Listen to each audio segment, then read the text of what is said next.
because, as you can see, my garden's a little out of control. And so I've got Jenny coming. She's coming back here soon. And we're going to go ahead and work on this garden. We got to do some weeding. Oh, Grandma! I know. It's kind of chilly out today, isn't Chilly? it? I know. Oh my gosh, it's so hot. Oh, it's just a little nip in the air. But, my dear sweet Jenny, some fresh air is good for us. And so it's important for us to take a break from our attic work because I want you to look at my garden. This is a garden? This is my garden. Can you see any plants that are growing? I got tomatoes in there. I got zucchini. I've got some onions.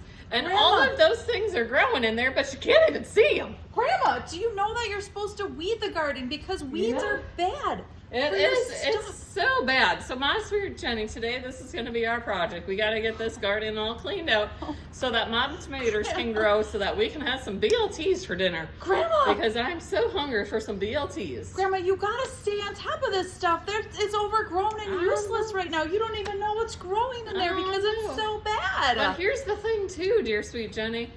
Weeds are bad because you can't see what's growing in there, but it's also bad because it's making my plants not grow. Yeah.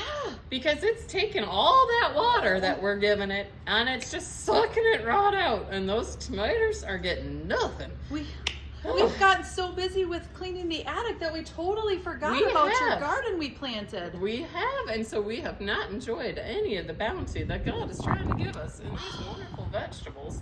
And we got to get this all cleaned out because right now it is just choking it right out. And that's not what we want to happen. Well, I think I might go get Grandpa on this because I think Grandpa might have a few tools to help us clean out the weeds in this garden. But I think so. I'm also going to get some water or some lemonade because Grandma, it is so hot. I know, it is a little chilly today. I'm glad I got my sweater. Now, folks at home, I want you to remember, life gets busy. But it's still really important to take care of your garden so that your weeds don't grow like this over here. These weeds, they're just going to suck all the nutrients out of my plants. It's going to make it so they don't grow. It's going to make it so they don't get any water, and that is no good. And so your lesson from Grandma Ethel today is this. Take care of your gardens, and don't let those weeds grow and take over. I hope you guys all have a wonderful day. I'm going to go see and supervise Jenny and Grandpa working in the garden. Weeds. Weeds. Weeds are everywhere. I hate weeds. This time of year, this is the time of year where I'm always like, whatever, my garden is my garden. Whatever happens, happens. I can't do it anymore. I would love a weed-free garden. It's something you always constantly are having to work at because inevitably weeds are going to grow because they are also a plant. I mean, they're not a good plant, but they are a plant, and so they like to work their way in and sneak up on you. You can literally be gone for like a couple of days, weed-free garden, and then bam! Yep, can't even see the flowers anymore. So Jesus is teaching in this story a very valuable life lesson for both life and our faith. Yeah. When you are gardening in your actual garden at home with fruits and vegetables or flowers, you don't want the weeds to grow because what's going to happen is that the weeds are going to take away all the nutrients, all the water. They're not going to leave room for the roots to grow for the things that you have planted, and it's eventually going to choke out the good plants. And so you have to keep your garden cleaned up so that your vegetables, your fruits, your flowers can continue to grow. Be positive. You can be bountiful. You can have beautiful flowers and go pick your vegetables. Can't have that if you have weeds. Nope. But what he's also teaching us is that the same thing is true in our faith life. So in our baptism, Jesus planted that seed of faith right into us, into our hearts, and it continues to grow. Are there weeds that can overtake our faith? I have no weeds on me, Jamie. No. What are you talking about? Not physical weeds. No. But there are things in our life that can be a weed to our faith life. Maybe your schedule is so busy that you can no longer make it to church on a Sunday morning or a Thursday night. That can be a weed that is going to choke out faith.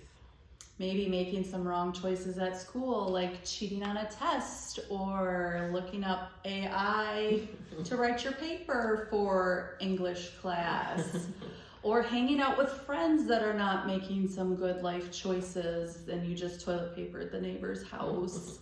All of those things are weeds in our faith life. We need to make sure that just as we garden and get rid of the weeds in a physical garden, we are also making good choices for our faith life, like attending church and making it a priority, praying to God and talking to Him daily, reading our Bible, having family devotions, going to Sunday school, making good choices with our friends, and the list goes on. And soon you're going to have more good than weeds. Yeah. So God is teaching us here, or Jesus is teaching us in this parable, not only about the weeds in our garden that can choke out our flowers and kill our plants, but He's teaching us about the weeds in our life that can also overtake and choke out faith in our life. So we need to do things like making sure that we don't put things above Him, because He is most important. Yeah, and the devil likes nothing more than putting those weeds in our gardens and in our faith life to distract us from God and to pull us away from God. How easy it is, even if you don't have a busy schedule on a Sunday, to just sleep in and not go to church or make bad choices concerning school. All of those things, that makes the devil very happy. And so we need to be very aware of it and work on it and make sure that our faith life is also weed-free.